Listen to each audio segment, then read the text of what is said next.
We would like to thank our newest sponsor, Evian Drinking Water, who provides Man vs. Yoga with all of our bottled water. So next time you need to quench that thirst with something cold and yummy, think of Evian. And yes, it may be spelled naive backwards, but that's the beauty of the marketing. Look. Thank you, Evian. Drink Evian. Man versus Yoga. In the fourth episode of Man's third season journey, he performs with Whitney Ford, a Central Texas hero, pitching a palatable twist of yoga for first responders. With the gentleman, Jim Ball.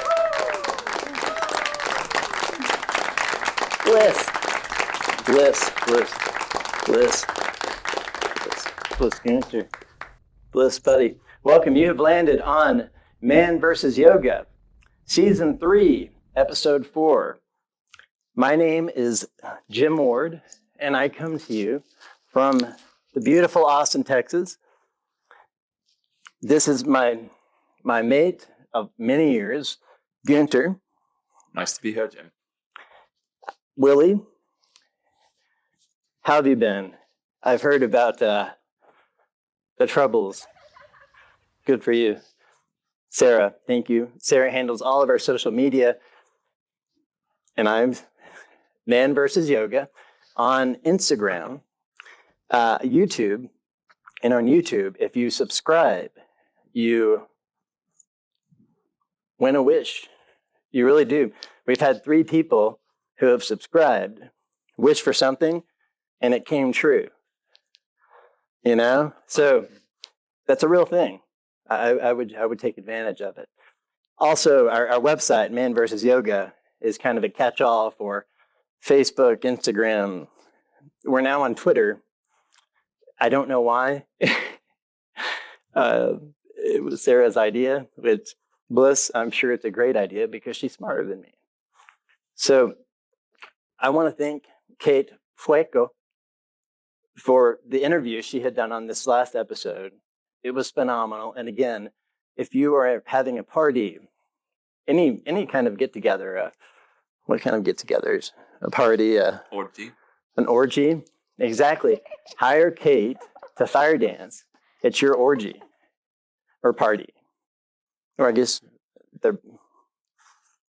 I don't know where I'm going with this. But thank you very much, Kate. Bliss. This episode, very, very excited. So I kind of teased this interview in the previous episode that we would get a real live firefighting yogini. And we did. Applause, please. Thank you. Whitney Ford, who is an active firefighter in the Central Texas Fire Department, to be named never, will be joining us here shortly. And the interview was insanely suspenseful. So strap yourselves in. Gunter, how have you been? Never better. So first off, congratulations on your new house you just got. Yes. Gunter just bought a tiny house. So what defines it? What makes it a tiny house? It's all about the ratio to your BMI. That makes no sense, but I will totally go with it. Yes. I saw pictures. It looked funny. You looked bigger than the house. And so I was like trying to like think how, is there confined space, like technology involved? It's strapped in very well, and I have an exit plan. I have a tool that I have to use in order to exit, like a windshield. What if there's seriously, what if there's a tornado or like a crazy windstorm? I hold on to a tree, and I didn't do this for nothing. So. And speaking of that shirt is dope as bliss. It is totally dope as bliss. Show the people that shirt. Give it the time it deserves. I mean, get down on it. Get down on it. Get down on it. Look at him. Get down on it. Okay, that's enough. That shirt though, it needed to dance. It needed to dance. Buddy, how you doing? Don't bark. Sweet boy. Sweet boy. Funny thing, Buddy always gets called a her, which I take as a compliment because wouldn't you rather be called like a young female versus an old, like what if someone said, oh, look at the old male dog you have. The problem I have though is everybody says, oh, how cute. And it wasn't that long ago when, I was told that. So to this day, this is awful to admit. I think they're talking to me, and I'll just be like, oh, thanks. I just got my hair cut or whatnot when they're talking about Buddy.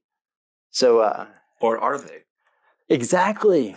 See, okay. And where I'm going. In the back of my head, I'm thinking they're subconsciously getting us superimposed. Yes. They really like Jim. Well, it also is the Me Too era, and it's easier to say it to the dog than to you. So that might be the reason why you don't get told that often anymore.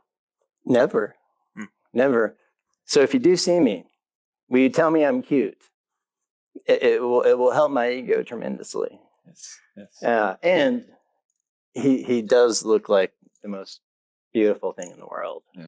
So for this episode's Duplicity of Yoga, sponsored by Evian Drinking Water, the newest sponsor of Man vs. Yoga.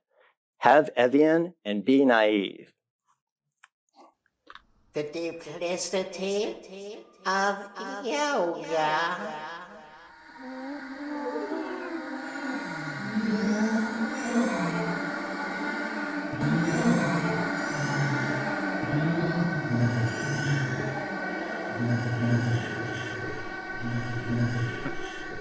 Oh, geez. The ghost of duplicity is gross.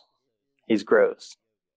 So, in this duplicity of yoga, we are going to discuss the strange nature of interest that some of the universe has in me on our... I'll let Gunter explain. Yes. Well, first, on your OnlyFans page, we had for the super fans of Man vs. Yoga, we had a donation drive for the auction for that. Do you want to go into that? Or It's like I was a belle of the ball at like this like county fair in Iowa, and they stuck me in a kissing booth. So yes, that's what the sometimes we're all whores, right? Well, the donations went to the schools that you produce in the completely different parts of the developing world, and to help blind people see. Yes. It's important. Yes. People don't take that like seriously enough. How many blind people can't see? It's a big deal, and we're tackling it. Yes. So if I've got to answer some uncomfortably personal questions from the universe to help more people see, look at what they get, these people. So I'm doing it for a number of reasons, but more than anything, so blind people can see beauty. Yes, it goes to a great cause. So starting with the first letter, I think we can put it on the screen. It's from one of Man's super fans named OnlyFan Samantha. Oh gosh, and, saucy! That's saucy Sam. Well, sorry, I have to put this in. She passed the threshold, and this is all for a good cause. That's what we say. So thank you, Sam. We appreciate you. In last week's exhibit, I experienced a sensation of a rather bizarre nature, which was the pride and joy of understanding, of letting myself be invaded by you. Okay, And whoa. See, I knew this was gonna too far. This is a family show. Evian would not like that. I mean, how bad is... I'll just fast forward. Resembles that of rising in the air and tossing upon the sea. I thought that's very beautiful. It sounds like the birth of Venus. Do you know the story of the birth of Venus? No, I don't. So Venus was born with the clash of the Titans, right? When the current Greek gods overthrew their parents. So Cronus, who was like Zeus is now, was castrated and thrown into the ocean. This is really, really gross, but from his sperm left in his genitals rose Venus, and so birth of Venus. She was born from someone getting castrated, their testicles thrown in the ocean, and the semen, Now, granted, it was Cronus who was the father, but yeah, no, that was the birth of Venus, and that's what this sounds like. Oh, okay. Well, So now everyone knows, like that Botticelli painting, like the birth of Venus. I love that. Yes. Do you love it as much now? Probably not. I ruined it for everyone, didn't I? Now, next time you see it, you're just going to think, Oh, okay. sorry. So until the next It's true. It's true. Catherine D. Bliss Jim, last week's Bliss. live performance on MVY Universe was incredible. At the end, when you stepped towards the camera and said, "We must come back to our conscience," what were you referring to? Is there a deeper message there? So thank you, Bliss, Catherine D. Catherine Bliss, thank you for such a great question and for donating such a large amount. No, I didn't really mean anything greater than that, but just so you get your money's worth, yes, live every day like it's your last, and you will never be surprised on your last day. It's beautiful. Thank you. Bliss. And I think we'll send her a kimono. So Yes, a kimono. from last season. From last season. We'll be getting new merchandise in Yes. soon with the new logos. But in December, I believe it all comes in. you know, with supply chain, Yes. seriously, whenever you have a problem with anything, just blame it on supply chain. You know. We have two more here. We have to It's represent fine. everybody here. This is from Instagram. Donna Yogini said, it's not exactly love mail, but she donated. I can't comprehend what you are. Listening to you is like an exorcism. Oh, fair enough. And what was her name? Donna? Donna Yogini. Okay. Well, Oh Donna. It's a great song. Oh Donna, you're spot on. And Bliss. Each show is like an exorcism for me, expunging all of the demons that exist within me and unleashing them on you all. And somehow you all find it interesting enough to keep coming back. So what you're seeing is so spot on. It's like we're looking through the same mind's eye. Bliss, thank you. We have a saying in my village. Dunkel ist das Leben, ist der Tod. Reminds me. That's beautiful. Yes. It really is. Should be a song. Last question, I guess, of Bliss. is from it's where did you and Gunter meet? Oh, geez. Okay. This is It's a funny story. So this over 20 years ago. We're in a Calcutta bazaar, and he stabbed me. Okay? Granted, he's a hired assassin, and I had a price on my head. So he was just doing his job. He helped me to the hospital and so forth. Ever since then, we've been inseparable. He's still a hired assassin, but he hadn't stabbed me since then. So I haven't quite yet finished the job. he hadn't quite yet finished a job. And I no longer have a price on my head. I got to that person first. I'm kidding. We settled it peacefully. But so was that the last one? Yes, that's the last one. So such is the duplicity of yoga. Duplicity of yoga.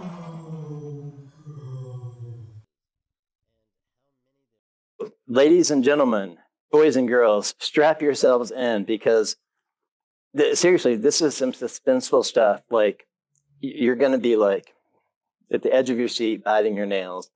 Here is the interview with firefighting yogini, Whitney Ford, otherwise known as Wonder Woman.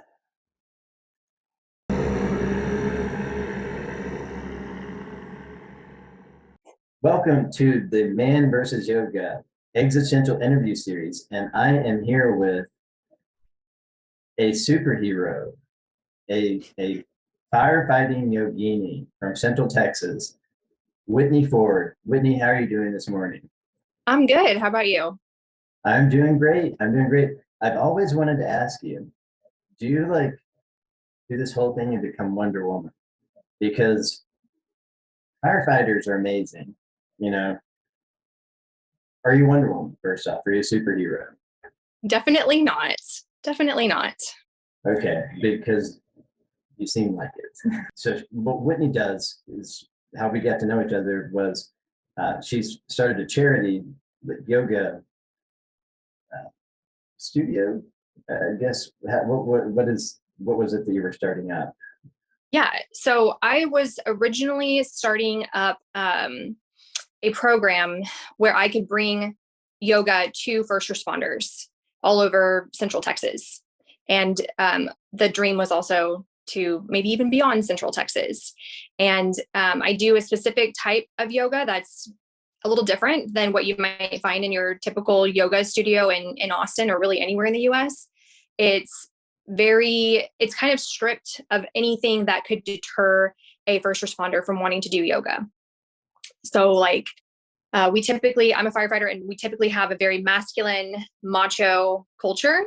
And so the idea of asking somebody who is in that cultural mindset to do yoga, which is, traditionally, if you want to look back historically, it was a very masculine sport. In fact, women had to ask their husbands for permission or I don't know if you want to call it sport, but they had to ask their husbands permission to practice beside them. And now this westernized version of yoga is very feminine in nature. So to ask a firefighter or a police officer to come and do yoga, which is seen as a very feminine practice, can be a bit much. So we've taken yoga and maintained what it is historically and the meat of what the practice is. And then we've taken certain things away. Like we don't speak Sanskrit words in my classes, even though I don't mind them personally. We don't do the prayer hands. And we also have added an educational component to it where throughout the process of the class, I am teaching these first responders how their bodies are reacting to the stress, because we are essentially creating a controlled, stressful environment. So we're talking about what's happening within the body in those moments. And I'm teaching them techniques on how to overcome them. And these are techniques that they can take off the mat and apply to the job every single day and, to their home lives as well. That's so amazing. And I have to think, this is kind of random, but in firefighting in particular, breathing is really important. Well, in life in general, it's important. But have you ever used yoga in being a first responder in a fire setting and just realize like, wow, this is like the first time, like this is helping me get through this? I have. So for one thing, a lot of the poses that we do are poses that I would find myself doing on the fire ground. So like any warrior pose, warrior 1 or warrior 2, those are like your power positions. Sorry, my dog just found her squeaky toy. I know, it's awesome. Okay. So I might be forcing entry into a door and standing in warrior 1 or warrior 2. But the time that really resonates with me, where I feel like yoga truly helped me on the fire ground, we made a structure fire a few years ago, and it was a pretty heavily involved structure fire. I was on a truck crew, which means my job was to search for victims. My job was not to be holding a fire hose and putting the fire out, but the team that was fire attack, or they were responsible for putting water on the fire, they had to pull out. And next thing you know, I had this nozzle in my hand and I was making my way down a hallway with 2 90-degree turns, and I had a crew in front of me. And the crew that was in front of me had hooks, and they were opening up the ceiling.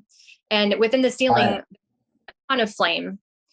And I was being totally beaten up by this task, because usually you have 2 people behind you helping pull this hose in. I had 1 person behind me, and we just couldn't get the hose. Come to find out, some crews outdoors had put heavier hose on top of ours, making it not impossible to move, but significantly more challenging. And I was just dying in there. However, I should mention that when you have fire above you, that's one of the common causes of line of duty deaths. So yeah, having fire above us is one of the key factors to having a line of duty death. So it's a very dangerous situation. And I also realized at that moment that my air was getting a little bit lower. And so there were some risk factors involved, and I was aware of all these things. and aware of the fact that I was being completely destroyed physically. And we had this moment where I wasn't necessarily needing to advance the hose line any farther, and the crew in front of me was doing work. And I had this moment where I realized, okay, this is the part where you can rest and just breathe. And I took some really nice deep belly breaths, and I swear made everything better. And like that was the tipping point from where I felt like there was this voice inside my head that was like, you need to leave, you need to get out of this environment will kill you. Taking it from there to, no, we're going to be okay, we have to keep pushing on and get this job done. And long story short, everything worked out fine, nobody died. We put the fire out and everything is okay. And you try to say you're not a superhero. I beg to differ. That like, so when you go, okay, so when you're the rescue person, what do you have, like an axe or something when you go in? Or Yeah, we have sort of like a modified axe. We call it the pig. For I don't know why. And then we have a little Halligan tool that goes along with it, and that's kind of our go-to tools. So do you like? I'm sorry, I have so many fire questions. Everyone, if you knew how many questions I had to ask you. So when you go in, so how many firefighters are involved in this particular situation right now? It's going to be a minimum of 2 people to go inside any structure. But the scenario you had 5 people Okay. in the house. We had more people in other areas. So why did the other crew back out? So we have this like little vibrating alarm that goes off on our face piece when our air gets low, and one of their teammates had his alarm going off, and so they needed to get out. And it's not just one person that dips out, they all dip out because we stay together. Right. And wow, I can't imagine the oxygen tanks. I mean, because like I remember diving, whenever I get scared, I would burn through my oxygen. And you have to keep how long does the air last? It depends on your physical fitness. So our bottles are rated for 45 minutes, but that's like if you're just sitting there breathing and not doing any work. So we do these tests every year. They're called consumption drills, where we put on our gear and we breathe that air and we do work while we're on that air. And it depends on who you are completely. It depends on a lot of factors, but I would say most people, their bottles last between 15 to 25 minutes.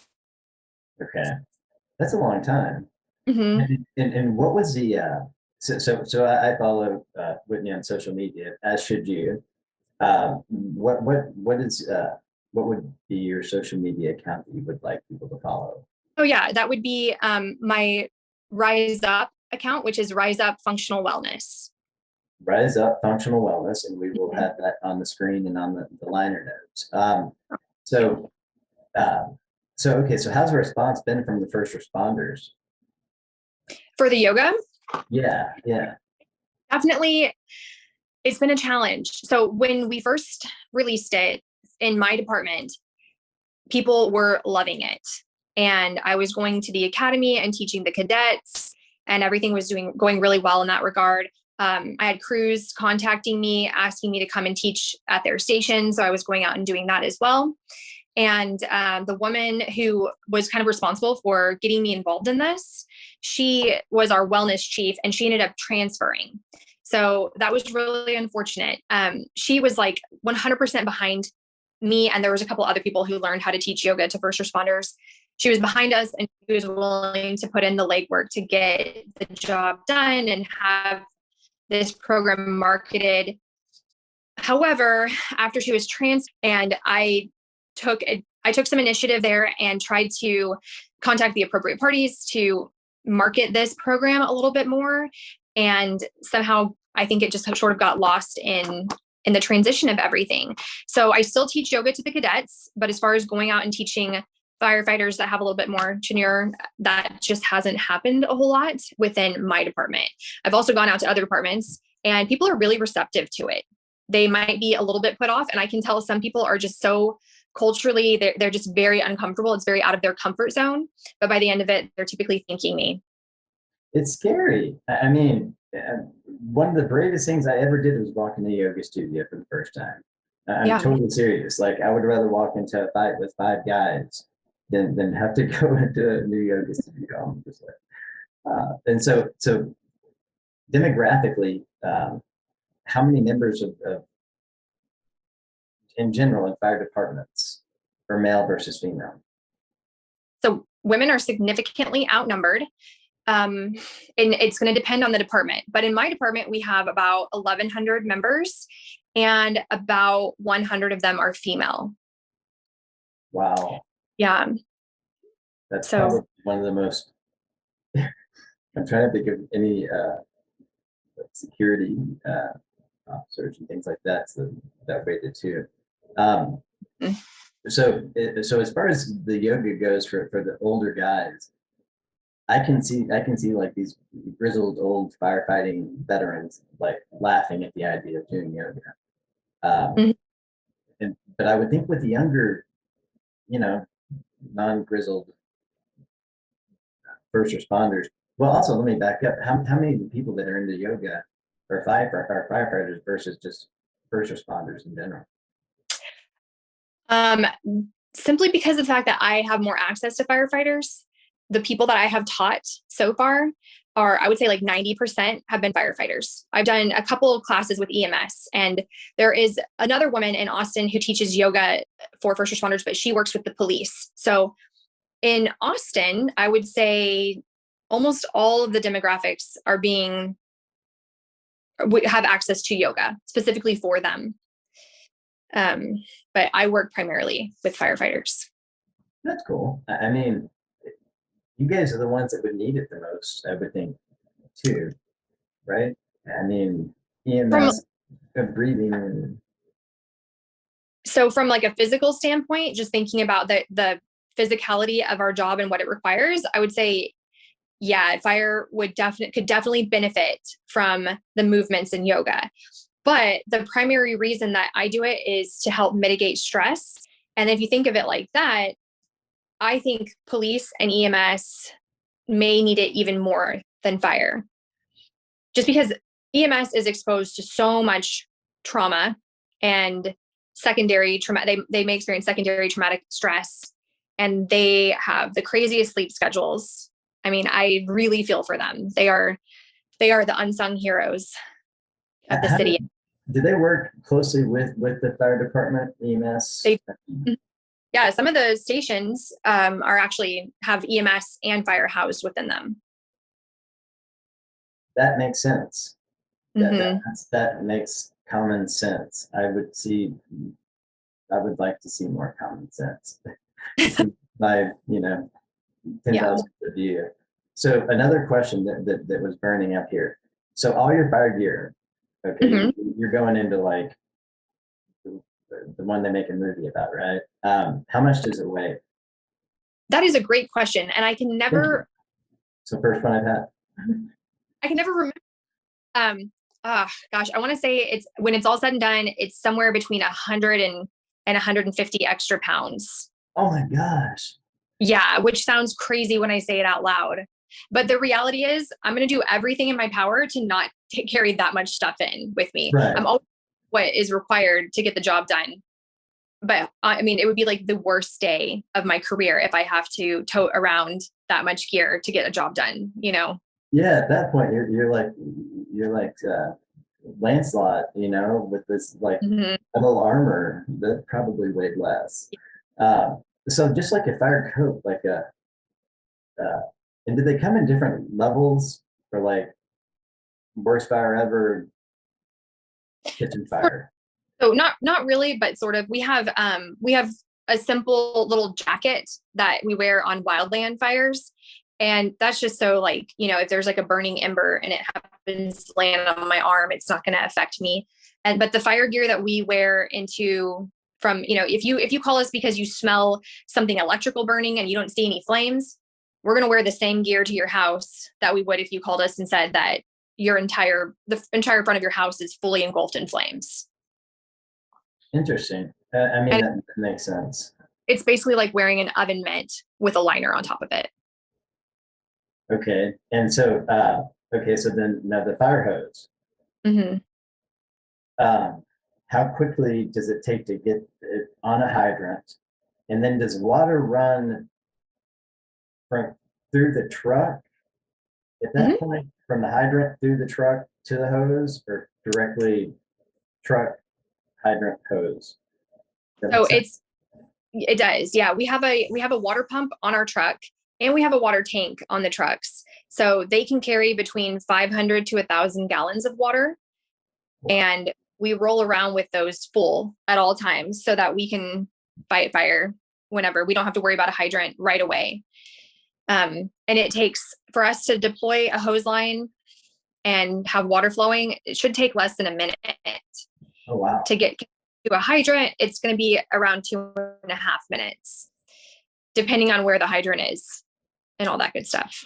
Okay, so normally, so you're sitting around your different firehouses, right? And Mhm. you're reading Chaucer, whatever, right? You know, to relax. I'm sure Mhm. a lot of Chaucer is going on. But then all of a sudden, is there a real bell, Oh. and you get to go down a pole? Yes, and yes. Yes, For some that's so stations, cool. there are some stations Awesome. the area that still have poles, and I am happy to announce that they are building 2-story stations, and poles are being added. So we're bringing back, yeah. And unfortunately, it's not like an old school bell. It's automated tones that go off. And they're like real gentle. In fact, because they don't want our sleep schedule to be disrupted as like all that much. I mean, it's still going to be horrible when we get a call for our sleep schedule, but they do these gradual tones. So we're just slowly woken up for calls unless something's on fire. And then it's like, sounds like the old school AOL dial up on crack. Yeah. My gosh, that would Yeah. get me going. And so how long, okay, so you wake up, and then, you know, it's almost like, I think of like Vietnam, like you know, the enemy's coming, you have to, how long until you're like battle ready and on the truck? And how much fun is it riding on the truck? It's a lot of fun. So it's going to take me about a minute and maybe a minute and 20 seconds, given transit time, to get from the bedroom to the truck and get all my gear on. About a minute and 20 seconds. Yeah. Wow. And then once we're on the truck, like it's super fun. You know, we're driving, there's lights and sirens, the driver's doing their job. Maybe they're going a little faster than if it were to get a kitten out of a tree, you know, and then your officer is in the front seat reading off whatever information dispatch was able to get. And so you're mentally in the back seat, putting pieces of this puzzle together, trying to paint this picture of what it is that you might be walking into. And then every now and then you turn the corner, and then there's this big plume of black smoke, and it's like, oh boy, okay, here we go. So it's super fun and exciting. And then How often is that, like, when there's a fire that's big enough to, like you were saying, like, whoa, okay, we're it on. doesn't happen that often, luckily for the citizens that we serve. Yeah. It's not that frequent, but it comes so sporadically. We had one recently where it was like an abandoned warehouse, and I was so happy to be on that fire because it was super cool. I mean, it was just black, billowing smoke from this warehouse. Like, I think there were some people experiencing homelessness, as we call them now, and they had set fire to something inside, and so it was going. It was, yeah, that's what we had. Experiencing homelessness. Mm-hmm. That's what we have to call them. Yeah. Okay. All right. Duly noted. People experiencing homelessness. And I'm sure they were doing things formerly known as street drugs. Yeah, I mean, I'm kidding. Yeah. Sure. None of the people fighting homelessness. What was it again? People experiencing homelessness. People experiencing homelessness. Yes. Yeah, none of them are on drugs. No. So Whitney, when she's not working, she likes to get the hell out of Dodge. Yes. So a lot of people are traveling now, and, you know, Let's Mhm. get out and see the world after the last few years. So what are the best hidden gems in Mexico? And she really is an expert on this. So my absolute favorite hidden gem of Mexico is a little town on the Pacific side. It's about an hour north of Puerto Vallarta. And the town itself is called San Francisco, but apparently in Mexico, Francisco, if your name is Francisco, everyone calls you by a nickname of Pancho. So this town is known by locals and myself as San Pancho. And it's this adorable little oceanside town. It's in the jungle of Nayarit. So you've got palms and all sorts of diverse trees and animals. And it's just fantastic. It's a small town. They have a lot of amazing restaurants. There are a lot of awesome people, super friendly. And it's just north of a town called Sayulita, which is like a surfing mecca. And it's very trendy. There's a lot of yogis that hang out down there. And it's just a super cool town. It's very lively. I prefer the quieter San Pancho, but yeah, if I were going to go to that region, I would stay in San Pancho and visit Sayulita regularly. Kind of like Ixtapas, Guanajuato, and like I don't know. That's really the only time I've ever surfed on that side. So my next question was going to be, when are you joining the pro surfing tour? Oh Right. gosh, I have a lot of work to do in that No, regard. she's amazing. She's an amazing God. surfer. She's totally amazing. Uh, if you could measure my surfing success with how much I love it, then yes. But I've just begun surfing actually for maybe this last year. You're really good. Like I surf and it's hard. It's so hard. It's so hard. And Well, if you've only been doing it that long, and you're like, damn, that's impressive. I think that's your calling. I mean, maybe I would happily hang up the firefighting helmet and go become a pro surfer down in Mexico. yeah, I can hear the waves calling you. Yeah, me So too. when is your next trip? So I'm not going to Mexico anytime soon, but I do have a trip to Finland for February. Why did you lose a bet or something? It's actually a very random decision. I subscribed to Scott's Cheap Flights. Have you heard of that? Yeah, love that. And they had a random deal to go to Helsinki for like $250. So I was talking to my boyfriend and I was like, hey, look, check out these great prices. And then within an hour, we had booked our flight out there. So both of us wanted to see the Northern Lights, and we're going to check that off the bucket list. I mean, this is a great time of year to go. Yeah.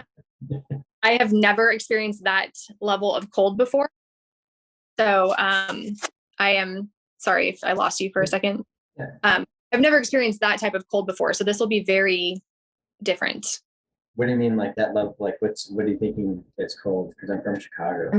So okay. So the coldest I've ever felt would be somewhere in the 20-degree range Fahrenheit, obviously. Yeah, never felt the teens. And now we're going to be experiencing negative numbers. So wow. One time in Madison, Wisconsin, I had a -72 wind chill. oh my gosh. 3 blocks. And I stopped and had someone pick me up and drive. Yeah, that was like Mars. That felt like living on Mars. Yeah, that's crazy. Yeah, very much so. So moving forward, I don't know, government officials, just governments in general, having to work with them like in my real life. Just nonsense followed by irrationality followed by laziness. I don't know why they don't make yoga available or even mandatory almost for firefighters. But so moving forward, what do you see happening? I mean, pointing at your crystal ball. Well, I think, I mean, in a perfect world, I would love to see yoga being incorporated in the very early beginning stages of a firefighter's career, and have it be something that they go into operations knowing and understanding and having these techniques for stress mitigation. That would be the perfect scenario. I've also learned that there's so much more there's so much more to firefighter health and wellness than yoga. Yoga is a very important piece of the puzzle, but we experience so many things that can adversely affect our health. And specifically, I think to the traumas that we see and the disruptions in our sleep schedule. Those can have severe impacts on health, and mental health is a part of that.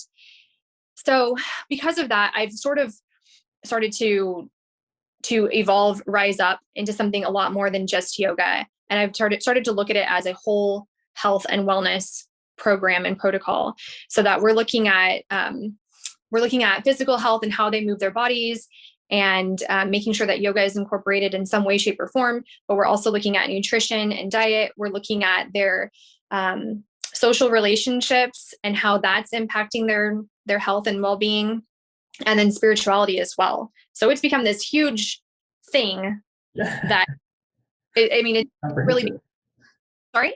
That's pretty comprehensive. It is. Yeah. And I've gone through trainings and other things that have gotten me up to speed so that I can actually help people and know what I'm talking about and all that good stuff. You should do like the other yoga teachers and just like start teacher training for first responder yoga, and like, market it, like brand some name, like, I don't know, Whitney's first responding yoga. And yeah, people would do it. People would go to Thailand or whatever to go to your retreats and whatnot. Yoga people are the biggest suckers in the world. Have you noticed that?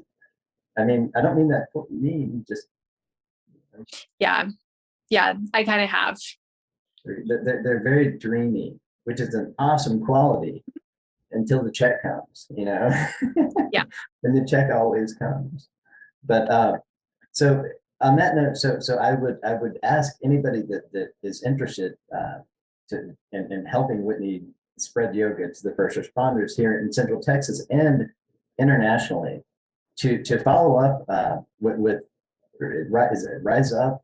Mm-hmm. Don't screw this up. Rise Up Functional Wellness. Rise Up Functional Wellness. And make a donation, because if you're going to donate anything to anybody these days, firefighters, they only help people. Like I've only had 2 instances where I've had fire events. Both of them are massive, and they were 4 months apart. And wow. Yeah, it was crazy. But the firefighters were so superhero-like. It was crazy, truly.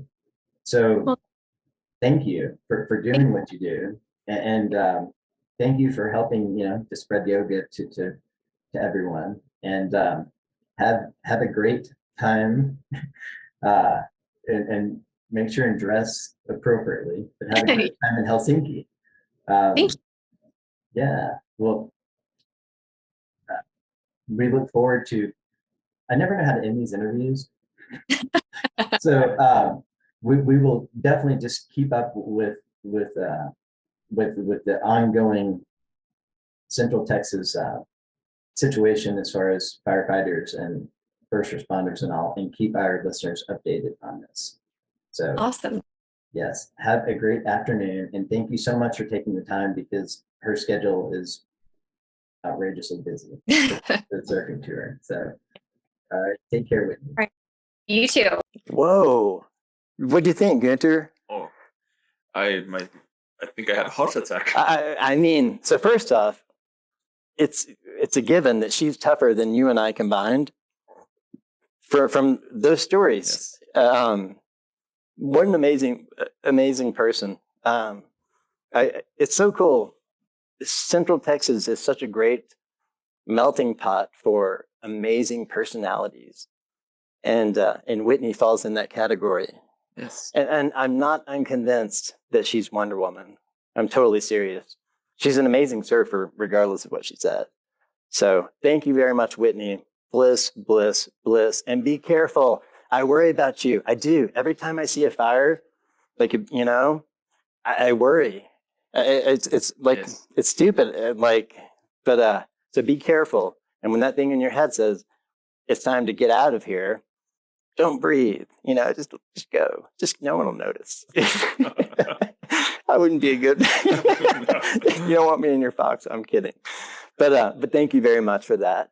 Next episode, I am so hopeful that I am excited because we are going to have another aerialist like myself who has been studying pole dancing for the last year or so, and she's more than that. She's really good, and I've never even touched a pole. And by the way, digressing, how cool is it that they still have the fire poles in fire stations? That's I don't know. I thought that was cool. I almost said so you're kind of like a pole dancer, but then I'm like, don't say that to Whitney. Don't go there. Next episode. Next episode. So don't forget to follow us on social media. I'm doing it. Okay. So Man versus Yoga on Instagram. We're still trying to figure out what our main social media is. So we're on Facebook, Instagram. Twitter is Jim Ward, the number 6. And my Instagram is Gunter VGL8. I don't post on there, but well, yeah, I was gonna say the most secretive person in the world. I just do it to watch people. Creepy. Your worst nightmare is you open your shades and you look outside, and under the streetlight you see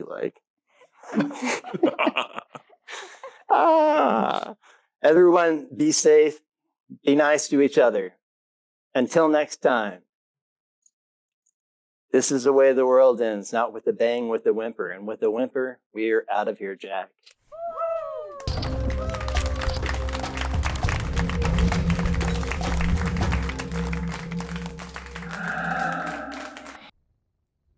Gunter touched you where?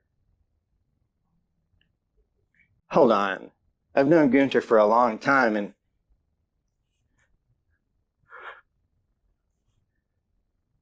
we'll be right back.